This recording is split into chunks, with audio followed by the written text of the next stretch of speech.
कृष्ण रस लंपट है। लंपट शब्द वैसे बुरा होता है, लेकिन सुखदेव जी कौन है? बोले वो कृष्ण भक्ति के रस लंपट है। हनुमान जी कौन है? बोले ये रस लंपट है।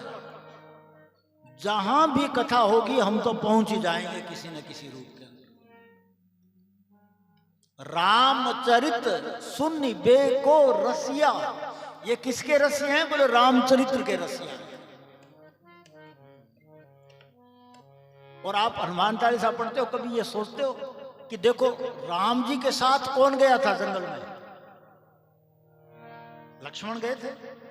लक्ष्मण नहीं गए? लक्ष्मण गए थे।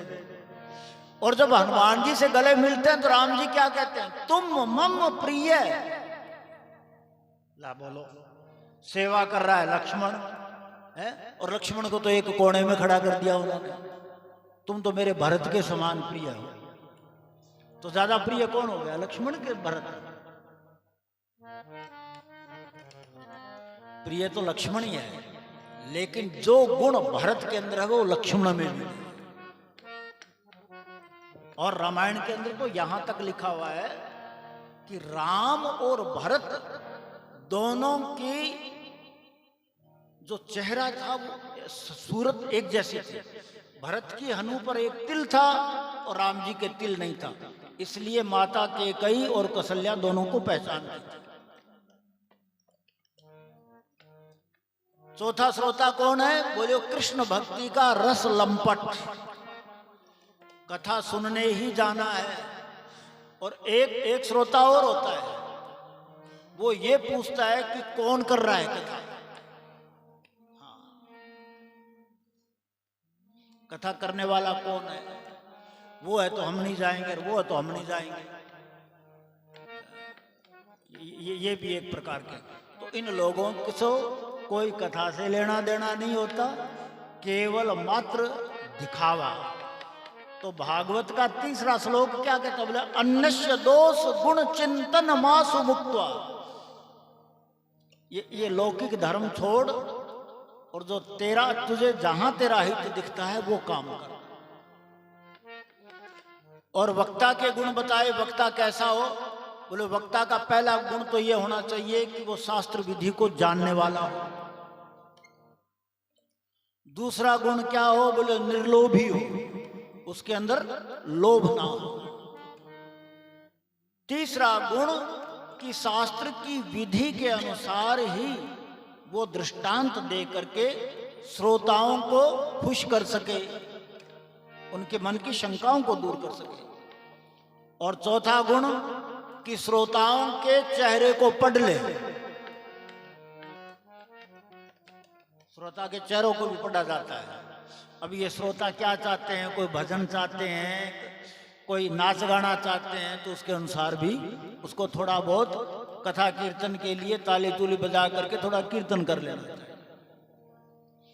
तो अनेक विधियां बताई है और कथा प्रारंभ करते हैं।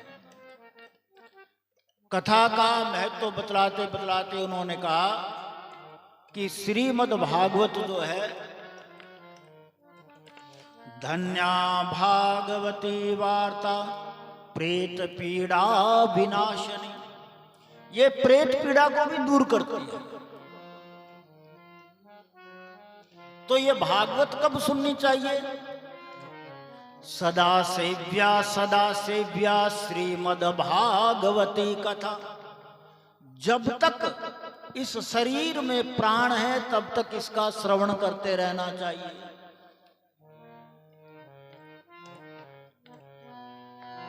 क्योंकि आपको कम से कम 3 घंटे कुछ न कुछ तो ज्ञान अर्जित करने को मिलेगा ही, कुछ न कुछ सुनने को मिलेगा। जिन हरि कथा सुनई नहीं काना, जिन हरि कथा सुनई नहीं काना, श्रवण रंध्र अहि भवन समाना, श्रवण रंध्र अहि भवन समाना, श्रवण रंध्र अहि भवन समाना, श्रवण रंध्र अहि भवन समाना, जिन हरि कथा सुनई नहीं काना, जिन हरि कथा सुनई नहीं काना।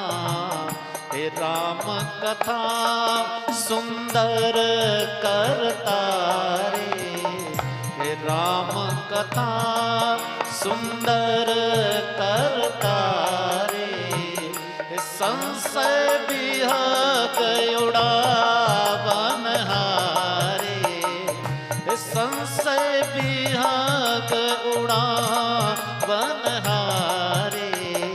जिन हरि कथा सुनहि नहीं काना, जिन हरि कथा सुनहि नहीं काना। जिन हरि कथा सुनहि नहीं काना, श्रवण रंध्र किसके समान है? बोलो सांप के बिल की तरह। अही कहते हैं सांप को, अही भवन समान। बिल कौन खोदता है जमीन में? सांप खोदता है कि चूहा खोदता है? चूहा खोदता है। रहता कौन है उसमें? बस यही समझ लो आप। पैसा इकट्ठा हम करेंगे, खाएगा कोई और। बिल्डिंगें हम बनाएंगे, रहेगा कोई और। यहीं से जीवन का निष्कर्ष निकाल लो।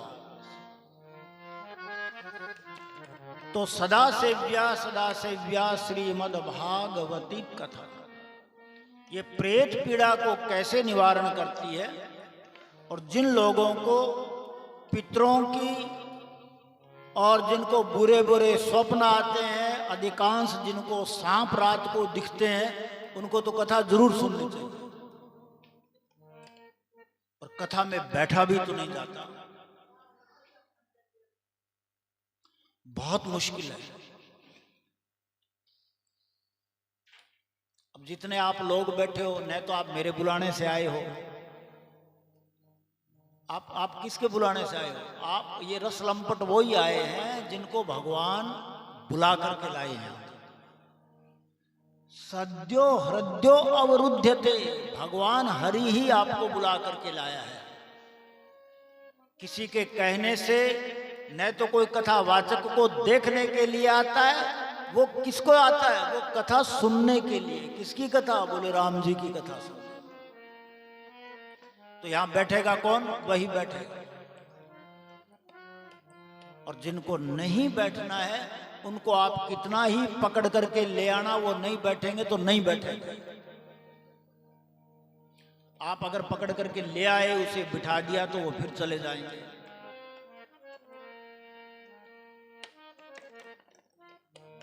तो एक तुंगभद्रा नदी के किनारे पर एक आत्मदेव नाम के ब्राह्मण रहा करते थे।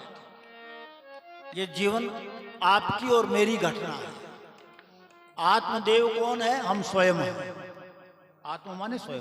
आत्मदेव नाम के एक ब्राह्मण रहा करते थे और उसकी पत्नी का नाम था धुंधली। धुंधली जिसकी बुद्धि का कॉन्सेप्ट क्लियर ना हो, ये भी कर लूं, वो भी कर लूं, कथा भी सुन ले, वो भी मान ले, ये भी कर ले, वो भी कर ले, ये दान कर दे, वो कर दे, कहीं भी मन नहीं टिकता है। वो कौन है? बोले धुंधली है। लेकिन आत्मदेव कौन है? बोले आत्मदेव त्रिकाल संध्या करने वाला ब्राह्मण है। लेकिन एक बात का दुख है कि संतान नहीं है उसके, और रात दिन एक ही चिंता में रहता है, मेरे संतान नहीं, मेरा वंश कैसे चलेगा, मेरा वंश कैसे चलेगा। तो ध्यान रखना भैया, अब आपके संतान हो गई, अब आपके मरने के बाद उनके आपके पड़पोते पोते होंगे कि नहीं होंगे, उसकी तुम क्यों चिंता कर रहे हो? तुम अपना जीवन सुधार लो ना। इस वंश वृद्धि के चक्कर में आप अपना जीवन और खराब। लेकिन करें क्या? नहीं मिटती है ये लालसा। इसलिए नहीं मिटती है कि जिस प्रकार रेत के अंदर सरसों के दाने बिखेर दोगे तो सरसों के दाने आप दोबारा उठा लोगे क्या? नहीं उठा पाओगे। इस प्रकार संसार में मिल गए हैं हम। तो नारे स्तन भर नाभिनिवेशम मिथ्या माया मोहावेशम एतन मांस वसादि विकारम इति विचारय बारं बारं भज गोविंदम गोविंदम भज मूढ़मते भज गोविंदम गोविंदम भज मूढ़मते। नारी स्तन, ये पुत्र, ये पत्नी, ये रिश्तेदार कब तक हैं? जब तक आप मरोगे नहीं।